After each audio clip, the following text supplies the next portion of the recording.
मैं भारतीय जनता पार्टी के लोगों को कहना चाहता हूं, पहले चरण का चुनाव खत्म हो चुका है। वहां के लोगों ने तो इनकी खाट खड़ी कर दी है। ये सूचना तो आ गई होगी आप पर। बताओ, पहले चरण में भी सफाया हो गया इनका कि नहीं हो गया? वहां के किसानों ने, नौजवानों ने, व्यापारियों ने मिलकर के इनकी खाट खड़ी कर दी है और दूसरे चरण में रामपुर वाले इनका सफाया करने का काम करेंगे।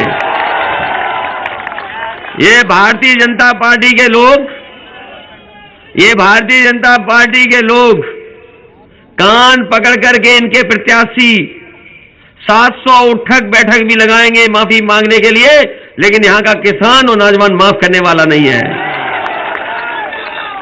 बताओ, इन्हें माफ करोगे आप? ये उठक बैठक लगाए कान पकड़ करके, तो माफ करोगे इन्हें?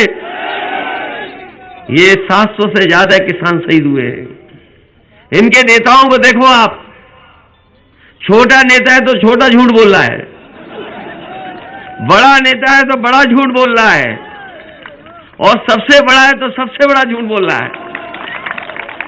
ये झूठ बोलने वाले लोग हैं, ये झांसा देने वाले लोग हैं, ये झगड़ा लगाने वाले लोग हैं। इन्हें भारतीय जनता पार्टी को अपना नाम बदल लेना चाहिए। अब ये भाजपा नहीं कहना चाहिए, इन्हें भारतीय झूठी पार्टी कहना चाहिए हमें और आपको। और ये अभी से नहीं झूठ बोल रहे हैं, जाने कब से बोल रहे हैं। अभी तो हम लोगों ने पकड़ लिया। हम किसानों को बधाई देंगे कि इन्होंने झुकाने का काम सरकार को किया, इनको पकड़ने का काम किया। ये वही लोग हैं जिन्होंने नोटबंदी में सपने दिखाए थे। ये नोटबंदी में कह रहे थे कि नोट बंद हो जाएगा तो भ्रष्टाचार खत्म हो जाएगा, भ्रष्टाचार खत्म हो जाएगा, काला धन वापस आ जाएगा। ये डबल इंजन की सरकार में अगर कोई चीज सबसे ज्यादा डबल हुई है तो भ्रष्टाचार डबल हुआ है। ये अधिकारी और ये तमाम लोग समझ लें, ये चुनाव पार्टी का नहीं है। ये चुनाव जो उत्तर प्रदेश का होने जा रहा है, ये जनता चुनाव लड़ रही है। जनता के साथ हम खड़े हैं, जनता के साथ। और जनता इसलिए नाराज है कि आपने तो गरीबों को कहा था कि जो गरीब लोग हैं हवाई चप्पल में पहनने वाले हवाई जहाज में चलेंगे, और जैसे ही बीजेपी की सरकार बनी इन्होंने हवाई जहाज भेज दिए, और जहां हवाई जहाज खड़े होते हैं वो हवाई अड्डे बिक गए। पानी का जहाज भेज दिया, और जहां पानी के जहाज खड़े होते हैं बंदरगाह, वो बंदरगाह भेज दिए। ट्रेनें बिकने जा रही हैं। और आप जानकारी कर लेना, रेलवे स्टेशन के आसपास की जमीन सब बेचना शुरू कर दिया भारतीय जनता पार्टी के लोगों ने। ये बेचू सरकार है। और बाबा साहब ने जो हमें अधिकार दिया था, सम्मान दिया था, उन अधिकारों के खिलाफ ये काम कर रहे हैं। पता नहीं लोकसभा जो नई बना रहे हैं वो कैसी लोकसभा होगी, हम और आप लोग बैठ पाएंगे कि नहीं बैठ पाएंगे। ये नए तरह की लोकसभा है। ये लोकसभा जो बना रहे हैं पता नहीं क्या कर देंगे। इसीलिए मैंने कहा ये संविधान बचाने का भी चुनाव है, लोकतंत्र को बचाने का चुनाव है। और महंगाई देखिए कहां पहुंच गई। आप डीजल भराने जाते हो, पेट्रोल भराने गए होगे, तो बताओ कहां पहुंच गई महंगाई। आज महंगाई है। इधर ये बहुत डोर टू डोर कैंपेन कर रहे थे। बीजेपी ने एक नया तरह का प्रचार शुरू किया था, डोर टू डोर कैंपेनिंग। ये घरों में जाकर के पर्चे बांट रहे थे, ये गांव-गांव घर-घर जा रहे थे पर्चे बांटने। लेकिन इधर इनका डोर टू डोर कैंपेन बंद हो गया जब से माताएं बहनों ने इन्हें सिलेंडर दिखाना शुरू कर दिया। बताओ बीजेपी वाले कहां कर पा रहे हैं डोर टू डोर कैंपेन? नहीं कर पा रहे। अब शुरू में किया था इन्होंने, जब से माताओं बहनों ने सिलेंडर दिखा दिया तब से ये इनका डोर टू डोर कैंपेन खत्म हो गया। ये कह रहे हैं वर्चुअल रैली करेंगे। हमें पता ही नहीं वर्चुअल रैली होती क्या है।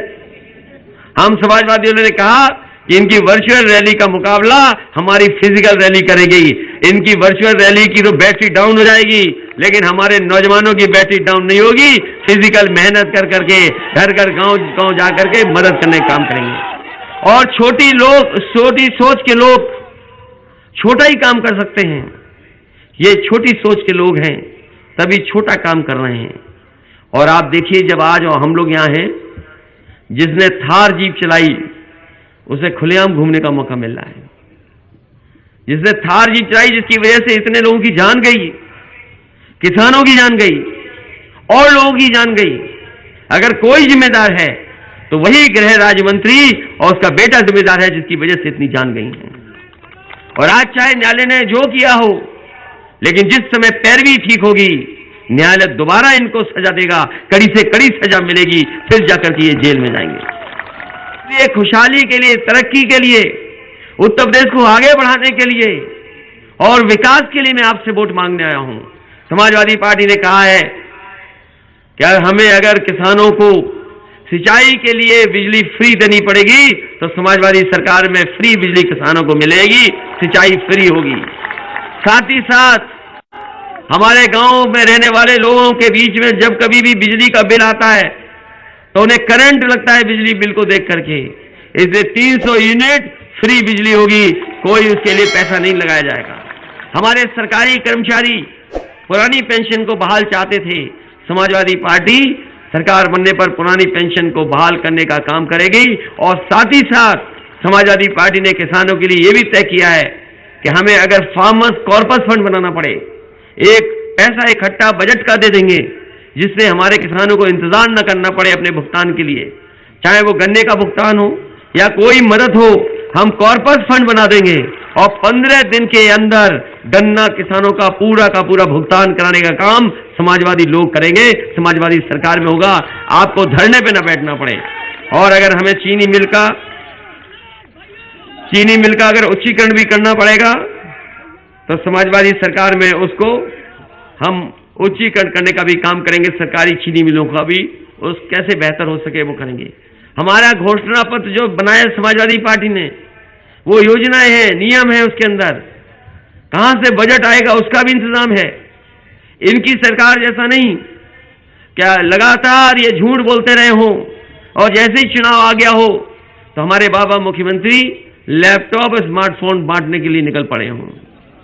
बाद में हमें पता लगा कि हमारे बाबा मुख्यमंत्री लैपटॉप नहीं चला पाते हैं, टैबलेट नहीं चला पाते हैं। अभी तो हमारे गरीब लोग भी, गांव वाले भी सीख गए हैं मोबाइल चलाना, लेकिन हमारे बाबा मुख्यमंत्री स्मार्टफोन भी नहीं चला पाते। बताओ रामपुर वालों, कितने स्मार्टफोन मिले आपको? किसी को मिला हो, बाबा मुख्यमंत्री ने दिया हो तो बताओ। और टैबलेट देते रहे हमें 5 साल, हमें और आपको जाने कौन सी टैबलेट।